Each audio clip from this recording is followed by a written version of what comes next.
Yeah, hello, Project Ozat. Good evening, colleagues, and good evening, scholars in Kangwon University. My name is Adatu Gambo Maidaki, and with me is Paul Faraon from Philippines. yes. So Mr. Paul will go first with the discussion. Thank you. Thank you so much, Sadatu. Again, thank you so much, Dr. Kim, for the presentation on the International GHG Mitigation under Paris Agreement. Now me and Sadatu are assigned as discussant, and I do believe that as discussant, our obligation, our responsibility is to help the presenter to make the audience understand better the topics discussed. And then I adjusted my discussion as the audience are researchers, students of agricultural development, and more so of the public policy in climate change. To understand the international climate change response, let us answer first, what is climate change? The climate change is real. The climate change is from us, humans. Experts agree that climate change is here. It is real. Climate change effect is bad, but there is hope. The climate change is real. It is here. We experience the global warming, increasing temperature, and also the rising of the sea level, and also the variability and intensity of rainfall. We cannot expect already how long is the rainfall, how long is the drought. In climate change, experts agree that it is real because some experts or scientists disagree that climate change is not, it's just phenomena. But the Intergovernmental Panel on Climate Change, as quoted by our presenter, the IPCC, these are scientists and experts, or climate experts from the World Meteorological Organization and all United Nations, that in their 2014 fifth report, global warming is accelerating due to human activities. In 2021, in their sixth report, they announced that global warming is clearly caused by us humans through emission or excessive emission of the GHG. The average global temperature has also risen 0.85 degrees over the past 133 years. And the latest IPCC report shows that the greenhouse gas emissions continue to rise, and current plans to address the climate change are not ambitious enough to limit to 1.5 degrees above pre-industrial levels. There should be a threshold that the scientists believe is necessary to avoid the more catastrophic impacts. The climate change is from us, the humans. Climate change is caused by the human activities. Yes, as discussed by our presenter, there is the natural greenhouse effect. The nature releases greenhouse gases, but we are concerned with the human-enhanced greenhouse effect, the human activities. Greenhouse gas emissions are mainly from burning of fossil fuel, the energy sector, the electricity production, and transportation. The industry sector, so the creation of making of cement, the steel. Also with our waste sector, decomposition in the landfills, and also our solid wastes. And also in agriculture, forestry, and other land use sector. The major GHG earlier discussed by presenter are 6, but I would like to highlight the 3: carbon dioxide, which are through the burning of fossil fuel, boilers in the car, and then our cars, and our transportation. The methane in the decomposition of organic matter. Nitrous oxide in the nitrogenous fertilizer. In my country, based on the data, Philippine GHG Inventory Manual, the main source of greenhouse gas emission from the agriculture sector are the rice paddy cultivation, burning of grasslands, agricultural residues, and agricultural soils management and fertilizer. And then, internationally, the IPCC guidelines for natural greenhouse gas inventories, there are identified 5 sources of GHG emission in agriculture as follows. From the methane, emission from domestic livestock, and then from fermentation, and also nitrous oxide from manure or animal waste management. Methane is also emitted from rice cultivation. There are also non-CO2 emissions from prescribed burning of savannas and grasslands and agricultural residues. And also there is nitrous oxide emissions from agricultural soils. Climate change is bad, really bad. We experience the climate change hazard. These impact fall under 3 main categories, like in water, too little water, like longer droughts, drinking water shortages, too much water, higher flood levels, more occurrence, more intense typhoons with stronger winds, through too dirty water. In our drinking water, there's a salt intrusion. And also, if I may, I would like to quote the keynote speaker, Dr. Kim Yong-taek. He mentioned in the framework on the problems of agricultural sector, there is a global food crisis, global energy crisis, and global finance crisis. But our presenter also mentioned there we have the climate crisis. Keynote speaker Dr. Kim, he said that the agricultural sector problem in the developing country is the low productivity and low resource management. And then the main source is the unsustainable natural resources, and it also worsened or exacerbated the climate change. Climate change, we experience this, and for us humans, it is from us, the climate change, but us humans also suffer is the adverse effect. We experience hotter summer, heat waves, and colder winter. It threatens the human existence. Through the changing ecosystem, the agriculture and also the animal and plant industry is threatened. And through the global warming and melting of glacier, rising temperature favor agricultural pests, diseases vector. And also through the sea level rise, there's an increase of losing coastal arable land or use or suitable for growing crops. There is a degradation as well as salination. Worse, islands will be submerged under the sea. Next, as mentioned by Professor Hannah earlier, that SDG are interrelated with each other. Climate change is SDG 13, but I would like to note that SDG 2 is to end hunger, achieve food security, and promote sustainable agriculture. Climate change threatens our food security. It leads adverse effects also in the agriculture. But there is hope. There is the international response to climate change. There is a common but differentiated responsibilities towards an inclusive and sustainable growth, a development through green growth. In June 1992, the UNFCCC, or the United Nations Framework Convention on Climate Change, was adopted in Brazil. There were 198 parties, or we call these parties, these are the countries that got into this agreement. Since then, institutional basis for responding to climate change has been strengthened, including the adoption of the Kyoto Protocol and the Paris Agreement. And there are two methods to respond to climate change: mitigation and adaptation. Mitigation is by reducing GHG emissions, and this is where our presenter focused on. But there is also another response, the adaptation. This is to reduce responsibility to climate crisis, reduce the risk, increase the ability to prepare, observe, and recover from the adverse effects of climate events in the local level. I would like to highlight in the Kyoto Protocol, it was adopted, it was agreed in 1997. The goal of this is to mitigate or to lessen the excessive greenhouse gas emitted by the countries. But as our presenter presented, it only focuses the 38 parties, or the developed countries. And however, in 2020, US and Canada dropped out eventually in their commitment. And in that time, Kyoto Protocol 1997, other developing countries doesn't have obligation or the GHG reduction.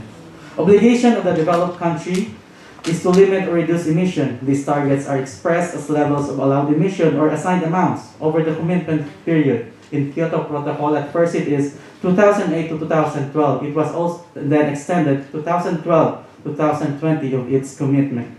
And then since carbon dioxide is a principal greenhouse gas, people speak simply of trading in carbon. Carbon is now trapped and traded in any other commodity. This is known as the carbon market. Then the Kyoto Protocol introduced the emission trading scheme that one country can buy the GHG emission from one country to accomplish their target of GHG reduction. There's also joint implementation and clean development mechanism that one developed country can implement a GHG reduction project in a developed or a developing country. Implementation of lastly, the Paris Agreement, or in the year 2015, it replaces the Kyoto Protocol expiring in 2020. Maintaining it also emphasized that the global average temperature rise well below 2 degrees compared to industrial, and further suppressing it to 1.5 degrees. Here, it was proposed that the parties' obligation in submission to NDC, the National Determined Contribution, or the country's emission of the greenhouse gas, and also the long-term low GHG emission development strategy. Lastly, the Paris Agreement, there's a goal of carbon neutrality. That in 2050 global agenda, that all countries must have a net zero carbon. And later, my co-discussant will elaborate further the Paris Agreement cooperative approach and strategies, international market mechanism, and ITMO, or the internationally transferred mitigation outcomes. Let me end my discussion with this. The climate change is real. It is here. We experience increased temperature, global warming, rising sea level, variability, intensity of rainfall. The climate change is from us humans. The human activities, we are the responsible. We made it happen, and we also worsen it. In climate change, experts agree that the humans are responsible, and it is real. IPCC, or the Human Enhanced Greenhouse Effect, increased the 0.85 degrees over the past 133 years, and the threshold to avoid even more catastrophic impact is 1.5 degrees. Climate change is bad. It's really bad. Humans suffers its adverse effects. Longer droughts, drinking water shortages, higher flood level, more occurrence, more intense typhoons with stronger winds, degradation of arable lands threatens human survivability, food productivity, food security. But there is hope. We can, and we can do it through the international cooperation. We have the UNFCCC since 1992. We have the International Climate Change Response and Mitigation Adaptation. Mitigation by reducing GHG emission and adoption to reduce vulnerability to climate crisis. And I would like to transfer the microphone to my co-discussant, Saadatu Gambo Madam. Thank you, Paul, and thank you for making my work very, very easy. And before I start my discussion, I want to just make a quote, just take a quote from Tim Flannery that says, "One of the biggest obstacles to making a start on climate change is that it has become a glitch before it has even become understood."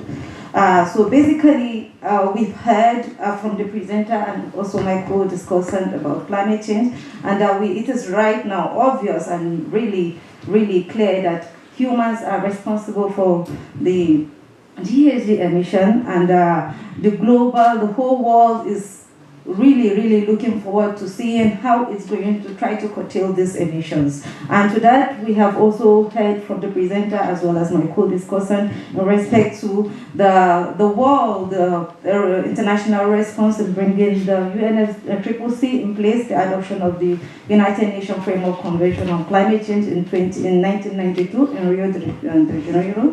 And basically, the aim of that particular, the objective of all this meeting, the multilateral, the bilateral meeting, and the international meetings to trying to see that we curtail this climate change is to achieve one singular goal, one single objective of stabilizing the greenhouse gas emission at a level that will prevent dangerous anthropogenic interference with the climate system. And for that, and that is why these two main strategies or these two main measures are put in place in respect to mitigation as well as adaptation. I'm not going to say much about mitigation and adaptation because it has already been addressed. And my focus will also go to the milestones that have been achieved since 1992. We are going to be attending the next COP is going to be in Egypt in November, and that's the 27th Conference of Parties to the United Nations Framework Convention on Climate Change. And they are still going to continue discussing in respect to how are they going to mitigate climate change and how are they going to adopt climate change, how are they basically going to meet up to this objective that is being stated. And until last year in Glasgow, before the Paris Rule book is being adopted, and we know one of the stumbling block there is actually the market mechanism, Article 6. Is one of the stumbling blocks that has held back the Paris Rule book to the adoption until last year when parties were able to agree that, okay, we have agreed, this is what we want, and everybody came to agreement. The 197 parties came to agreement that, okay, we have agreed with the guidance, with the strategy, and then with the supervision of the CMA, which is the Conference of the Parties, serving as a meeting of the parties to the Paris Agreement, because the Paris Agreement is under the leadership or under the supervision of the CMA. So they have agreed, and the market mechanism came in place, and Dr. Kim has also explained that.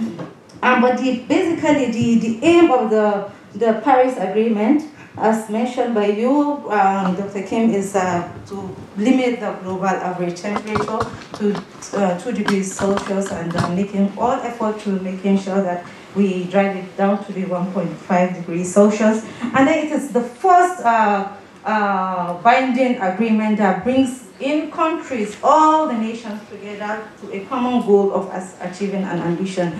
This is the first legally binding agreement, apart from that actually brings in it brings in all nations together without exception, saying, okay, come and tell us what is it that you're going to do nationally from your own end to seeing how you're going to meet up to this reduction of climate greenhouse gas emission. And that is the NDC, the nationally determined contributions. And I know that is one of the major concern also in driving or in seeing that we achieve the main objective of the climate change. But this main presentation, like Dr. Kim has said, is actually about market. And then we want to see why is it that market is very important? Why is it that the Article 6 is very important? Why do we even have to bring it into place to saying that it's going to ensure that we achieve the NDC implementation, not just the NDC implementation, as well as the Sustainable Development Goal, and to ensure that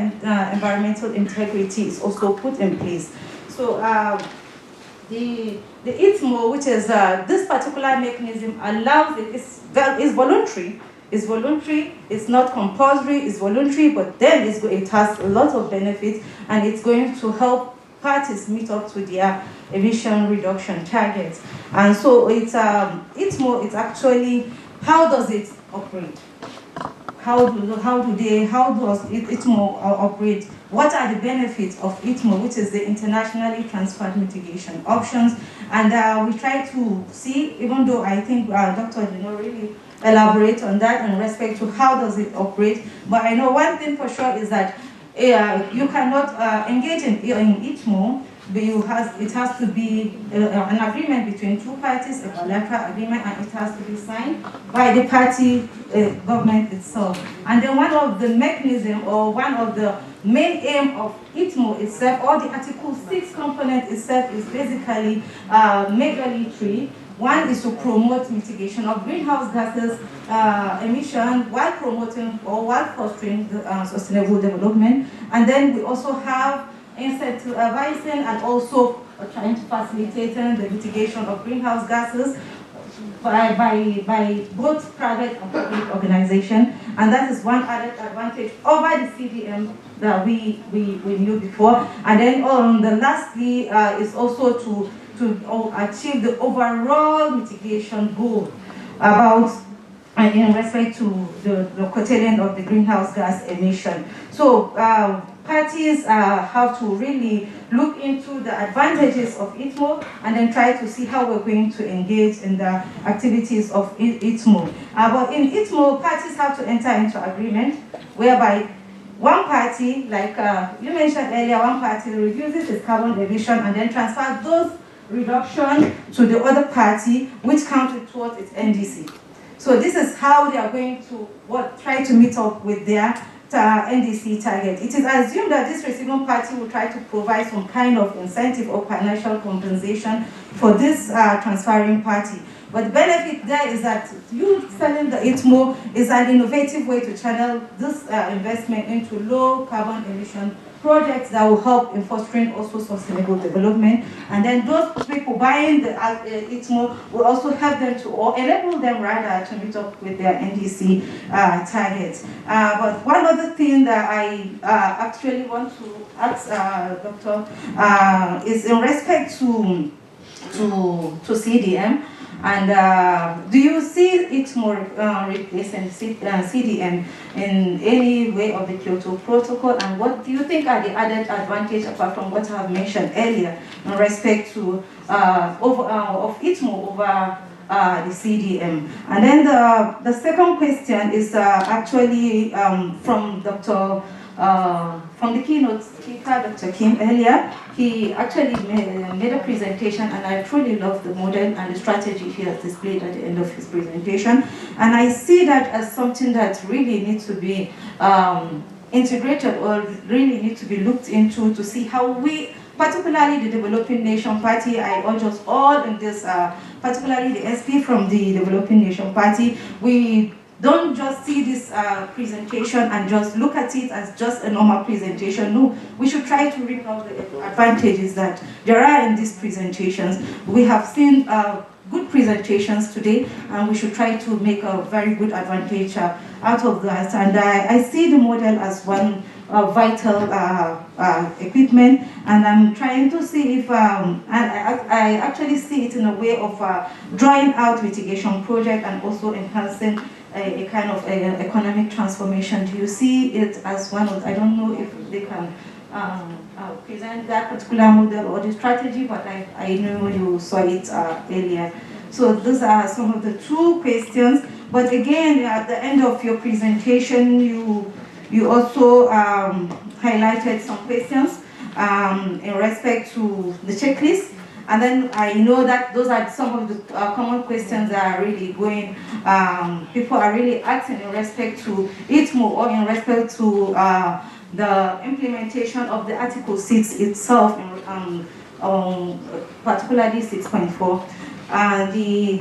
The second question there was, when internationally transferred, because for the developing nation, our concern is the adaptation. And then we want to see that whatever is being done, how can we get something in respect to adaptation? And we understood that until last year, just 21% of the climate finance is being given to adaptation. But the good news is that after the Glasgow event, we have some kind of parity between adaptation and mitigation in terms of finances. But then people are asking, can MOs, which is mitigation outcome measured, when internationally transferred, does MOs, which is mitigation outcomes, include mitigation co-benefit resulting from adaptation, action, and economic diversification? I think that's one of those questions you have at the end of the slide. But I want to just say something briefly on it, because I have to take also the Paris Agreement, and then the CNA, which is the Conference of Parties serving as the meeting of the parties to the Paris Agreement. That is a supervisory body to this mechanism, says that particular article has mandated the CMA to ensure that a share of the process, which is a good news for developing country, a share of the proceeds from the activity under the mechanism, those activities I have mentioned in respect to fostering, promoting mitigation, in respect to meeting the overall objective of the mitigation, that this process from this activity that is used to cover the administrative activity and also to help assist the developing nation party that are particularly vulnerable to the impact of climate change. So my question to you is just those two questions in respect to, do you see it more replacing the CDM of the Kyoto Protocol, and what are the additional added advantage of ITMO over the CDM? And then the other one is that do you see the model and strategy presented by Dr. Kim earlier, the keynote speaker, as something that can be replicated or can be used to draw out mitigation project and also to enhance economic transformation in any way? Thank you.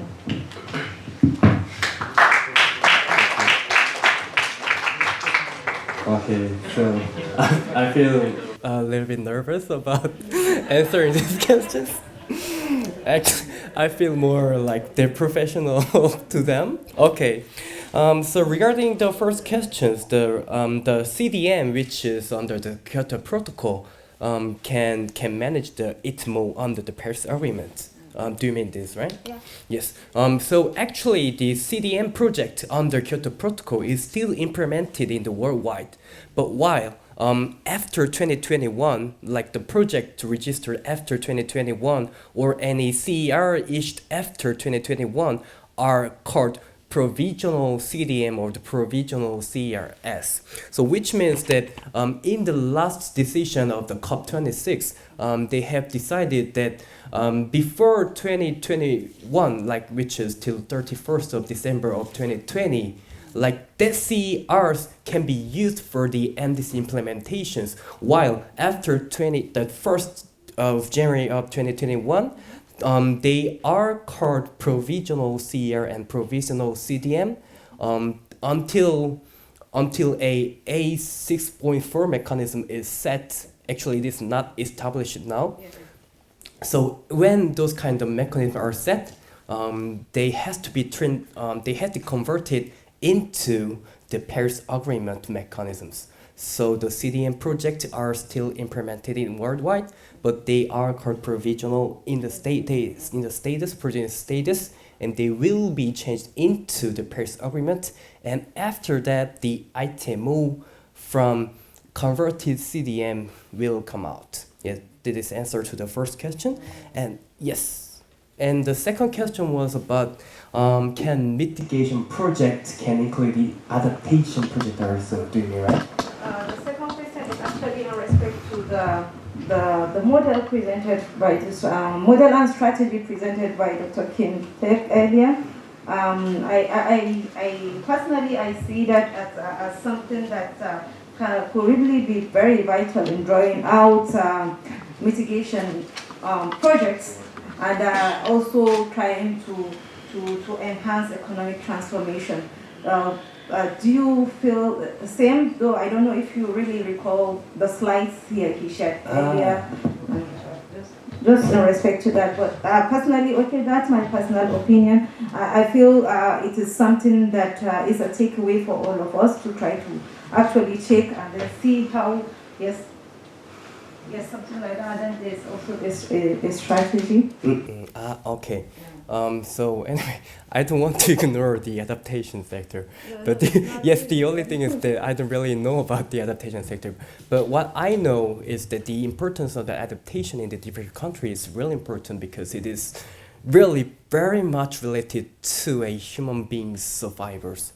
Yes.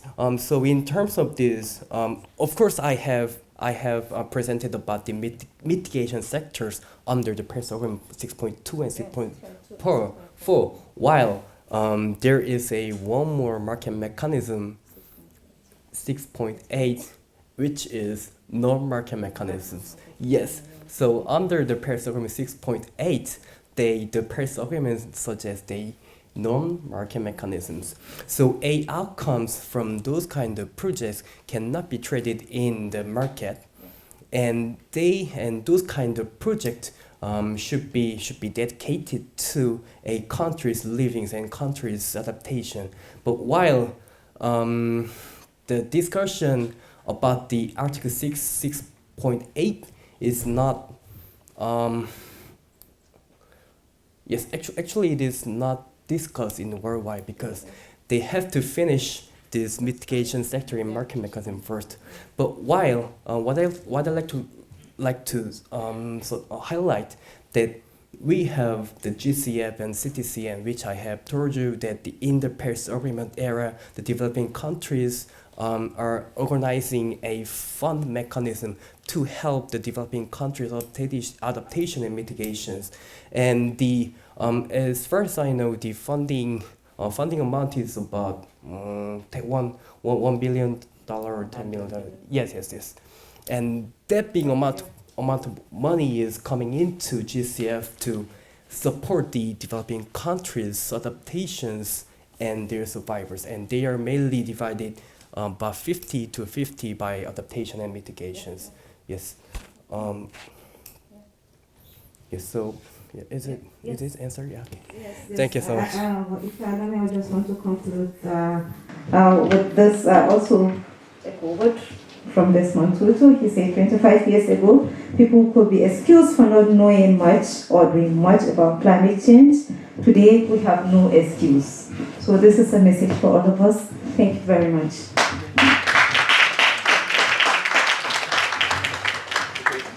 Thank you very much, Dr. Kim Ji-yeon. And